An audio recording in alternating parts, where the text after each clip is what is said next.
वेदांत स्वामी त्याला मी विचार मंचावरती निमंत्रित करतो की त्यांनी आपलं मनोगत या ठिकाणी व्यक्त करावं। वेदांत स्वामी।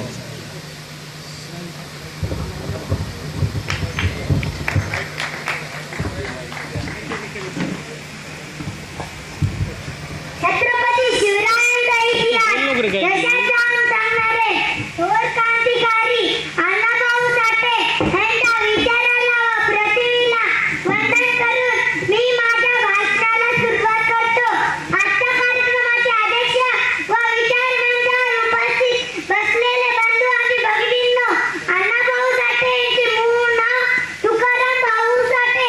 दीड दिवस शाळेत गेलेल्या अण्णाभाऊंनी 70 पेक्षा जास्त पुस्तकांचे लेखन करून समाजाला संघर्ष करायला शिकवले।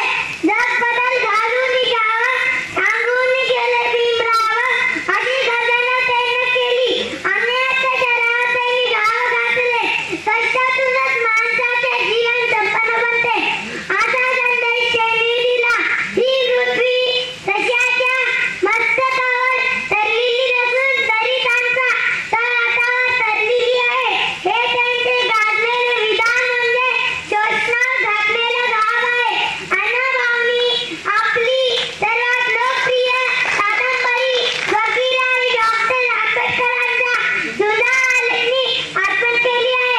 अण्णाभाऊंच्या मनात बाबासाहेब आंबेडकरांबद्दल मोठा आदर होता, परिवर्तनावर निष्ठा होती, म्हणूनच जागृती घडवून आणण्यासाठी अनेक कथा लिहिल्या।